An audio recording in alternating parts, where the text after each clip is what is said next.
तो आज से कुछ समय पहले, मतलब 1 साल पहले, मैं और मेरे ऑनलाइन दोस्त रोज की तरह किसी फालतू चीज पे आर्ग्यूमेंट कर रहे होते हैं कि क्यों हाथी कूद नहीं सकते और कैसे अगर तुम कंबल से पैर बाहर निकाल के सोते हो तो कोई मॉन्स्टर या चुड़ैल आके तुम्हें कच्चा चबा जाएगी, पर अगर तुम पैर अंदर करके सोते हो तो तुम्हारा कोई कुछ नहीं करेगा। फिर पैर अंदर कर लिया। तू अगली बार मिल, बताता हूँ तुझे। चैन से सोएगा ना अब तू। ले तेरा लाइट ऑन कर दिया, अब ठंड में बिस्तर से उठना पड़ेगा। ले तेरा पंखा भी ऑन कर दिया अब तो ऐसी किसी बात पे आर्ग्यूमेंट चल रहा होता है, तो उसी बीच न जाने मेरे दिमाग में क्या आता है और मैं बोलता हूँ, तुम लोग अच्छे लोग हो, हमें मिलना चाहिए। ये सुन के भैया सन्नाटा मच गया। हाँ क्या बोला तूने? आयु तुझे पता है ना ऑनलाइन दोस्त कभी मिल नहीं सकते। इनफैक्ट ऑनलाइन दोस्त जैसी तो कोई चीज ही नहीं होती, हम सब तो रोबोट है। आयु तू हमारा दोस्त हो ही नहीं सकता, हम जा रहे हैं। फिर उन लोगों ने एक दूसरे के गले में हाथ डाला और न जाने क्यों गुस्से में डोरेमोन का थीम सॉन्ग गाने लग गए, वो भी तमिल में।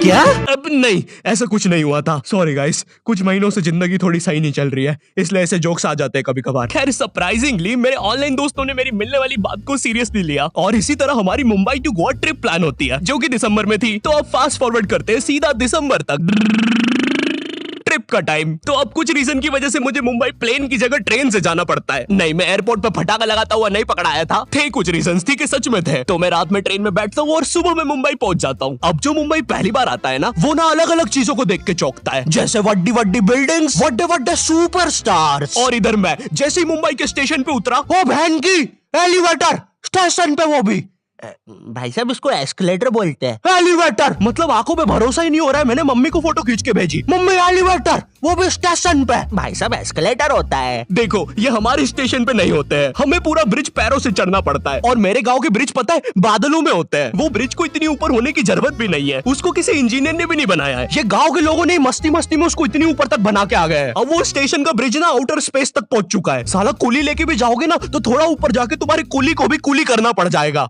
भाई साहब कुली करना पड़ेगा। अरे किया तो है तुम्हें। अरे आपको ने मुझे कुली करना पड़ेगा। रुको, कुली। हाँ जी भैया, इन्हें ऊपर तक छोड़िया हो यार। अरे पागल हो क्या मियाँ, ऊपर तक जाना है तो स्पेस सूट किधर है तुम्हारा? और ऑक्सीजन सिलेंडर लेके आए कि नहीं? ऊपर ऑक्सीजन बहुत कम है, हम लोग क्या बहुत ऊपर खड़े हैं मियाँ। देखो यहाँ से वो माउंट एवरेस्ट भी दिखता है। देखो आज की रात तो हमें ये सीढ़ियों पे सो के गुजारनी पड़ेगी। ऊपर पता नहीं कहाँ के खूंखार जानवर घूमते हैं। और सबसे जरूरी बात, हम लोगों के बीच में मैं सोऊंगा। मुझे मुंबई से अपने स्टेशन जाने में 10 घंटे लगते हैं और फिर अपने ही शहर के स्टेशन से घर जाने में 6.25 महीने। अब तुम बोलोगे नॉट योर टाइप, तो बहुत ही विलेज पीपल है। हाँ तो ठीक है, हूँ मैं, नहीं होते हमारे यहाँ पे एक्सेलरेशन। भाई उसको एस्केलेटर। वीडियो को आगे बढ़ाते हैं। मुंबई जाने से पहले मुझे ऐसा लगा था कि वहाँ पे सब लोग मचाएंगे, येड़े चाले सीधे चाले, इस तरीके से बात करते होंगे। तो मैं भी ना फुल रेडी था। मैं स्टेशन से बाहर निकला और एक ऑटो रोका। तो सबसे पहले तो मैंने अपनी ट्रेन में खरीदी हुई 24 कैरेट आइस डायमंड चेन आगे करी। मैंने 20 रुपए में खरीदी थी, आगे अपना टाइम आएगा भी लिखा था, क्योंकि मुंबई में थे यार, थोड़ी अमीरी दिखनी चाहिए। कौन है अंबानी? है किधर रहता है वो? है क्या उसके पास ये? तो वो ऑटो वाला पूछता है किधर जाओगे? इधर मैं फुल मुंबई के स्वैग में। क्या बोलते ऑटो वाले चाचा, अंधेरी चलोगे क्या? चलो ना, मचाते ना अंधेरी में चल के।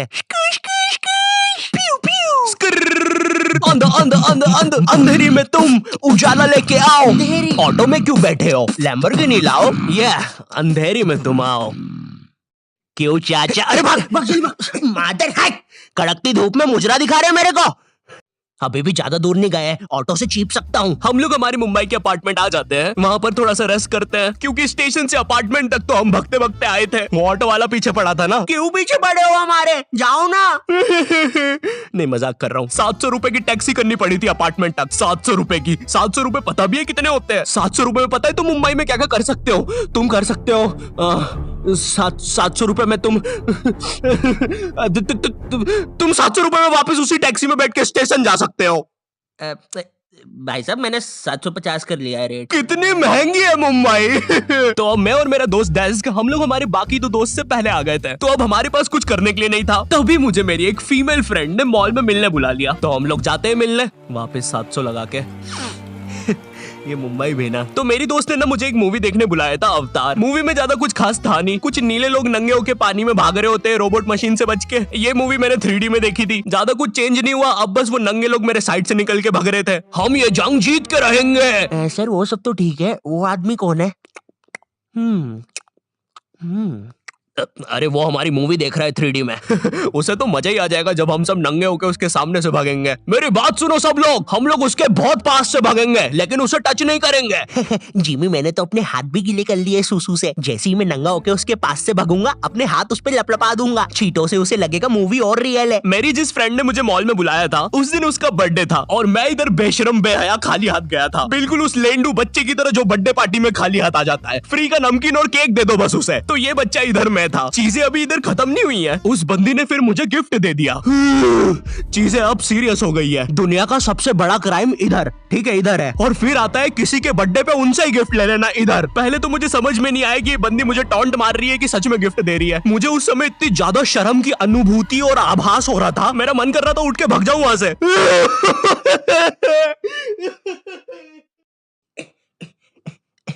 अरे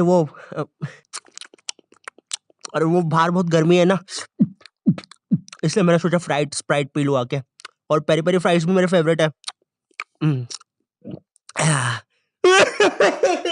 देखो अगर उस टाइम में चाहता तो अपने पीछे वाले जेब से बटवा निकाल के एक 50 का करारा नोट और 1 रुपया लगा के बड्डा लिफाफा बना के उसे दे देता, लेकिन मैं कोई 80 साल का दादाजी नहीं हूँ और वो भी मेरी पोती नहीं है, तो अब मैं कुछ कर नहीं सकता था। इसलिए मैंने बेशर्मों की तरह उसका गिफ्ट ले लिया और कमियां भी निकाल रहा हूँ। घड़ी तो अच्छी लाई हो तुम, लेकिन फास्ट ट्रैक की लाती तो अच्छी है घड़ी। रात तक मेरे बाकी दोस्त भी आ गए थे, तो फिर हमने मुंबई की फेमस जगह, अरे वहीं जहाँ सब लोग जाते हैं घूमने के लिए, वहाँ घूमना स्टार्ट कर दिया। लेकिन जब तुम तुम्हारे दोस्तों के साथ रहते हो तुम्हारे दिमाग में मस्ती रहती है। तो एक मॉल में हमें एक सांड वाला झूला दिखता है। अब उसे देख के एक 21 साल का मैच्योर आदमी क्या करता, पापा बहुत बीमार है, बहन की भी शादी करवानी है, मुझे लगता है सांडू मैं तुम पे घूमी घूमी करने के लिए थोड़ा बड़ा हो चुका हूँ।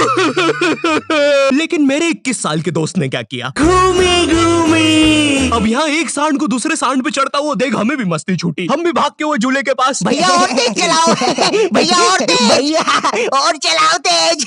मैं मुंबई में एंग्री प्रास से भी मिला था। उन्होंने मुझे अपनी बिल्ली से खेलने दिया था और अपना मास्क भी पहनने दिया था। अच्छा चलो मास्क मैंने बिना पूछे पहन लिया था, कैमरा फुटेज में तो आ ही गया हूँ मैं वहाँ पर अपने मैनेजर सौरभ भैया से भी मिला था। हम लोग मुंबई में लास्ट में जूहू बीच पर गए थे। वहाँ पर सब कुछ बढ़िया था, ठंडी ठंडी हवाएं चल रही थी, सब कुछ बढ़िया था। लेकिन फिर आसमान में कहीं से उड़ने वाली बंदर प्रजाति छा गई। ये बंदर प्रजाति फुग्गे की बनी थी। मेरा नाम है बुबली बंदर, मैं इंसानियत पे कब्जा करने आया हूँ, तो चुपचाप अपने घुटने।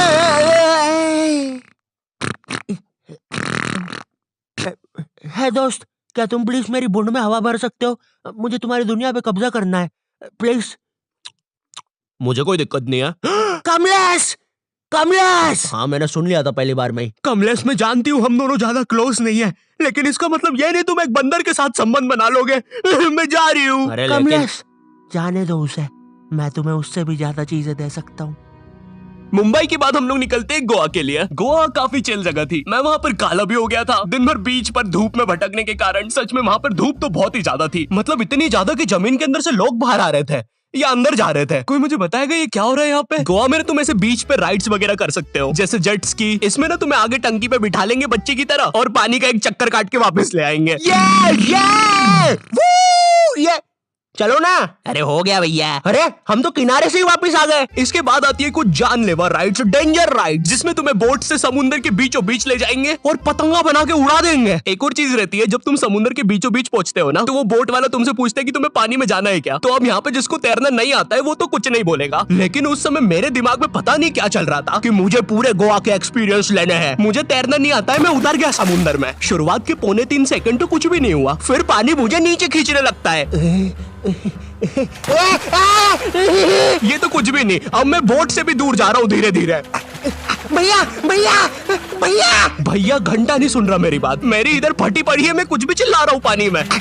भैया बीमारी है मुझे, ले लो ऊपर। भैया मैं माँ बनने वाला हूँ, ऊपर लो। उस समय कोई दूर से शार्क वार्क भी देख रहा होता ना तो उसे भी दया आ जाती। ओए बच्चे को क्यों परेशान कर रहे हो बे? चलो ऊपर लो इसको, खा लूंगा वरना इसे। चलो बेटा ऊपर चढ़ो तो। हाँ चलो चलो। जैसे तैसे वो बोट वाले ने मेरे को ऊपर लिया। अरे भैया क्या बच्चे ऐसे चिल्ला रहे थे, स्विमिंग सिखा रहे थे तुमको?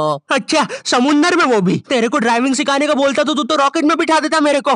पागल। सबने ना मेरा बहुत मजाक उड़ाया कि पानी में गया बच्चों जैसा रो रहा था, लेकिन वो कहते हैं ना सबका टाइम आता है। हम लोग ना उसके बाद एक बनाना राइड पे जाते हैं, जिसपे तुम्हें एक बनाना शेप चीज पे बिठाते हैं और उसे नाव से खींचते हैं और बीच समुद्र में ले जाके फेंक देते हैं। तुम्हें पहले नहीं बताएंगे कि तुम्हें फेंकने वाले हैं। उसने हम सबको लेके गया और फेंक दिया। अब सब मुझसे भी गंदे रो रहे हैं पानी में। भैया हम मर गए, हम मर गए। पीछे लाइफ गार्ड आ रहा है। अरे भैया इतनी दूर जाओगे तो सच में मर जाओगे। मेरे पास क्लिप पड़ी इधर सबकी रोते हुए, मैं लगा दूंगा। मैं तो करना करना। अरे कुछ नहीं होता। नहीं करना भाई, मरना क्या? चुप रहो। नहीं करना भाई। पर खैर कुछ भी बोलो, ये ट्रिप मेरे लिए one of the best trip थी अपने दोस्तों के साथ। आई होप तुम्हें ये वीडियो पसंद आई होगी, और अगर नहीं भी आती है तो बस इतना सा रुक जाओ, ठीक है? बस इतना सा। मैं एक बहुत ही प्यारी चीज पर काम कर रहा हूँ, ठीक है? बस वो आ ही गई, ये यहीं पे ये बस आ गई। और अगर भूलना एम करते 8 लाख लाइक्स के लिए, ठीक है? मुझे पता है तुम कर सकते हो, ठीक है? अभी करो। एंड चैनल पे नए हो तो सब्सक्राइब कर देना। मैं मिलता हूँ तुमसे नेक्स्ट वीडियो में, जो कि बहुत जल्दी आने वाली है। तब तक के लिए बाय।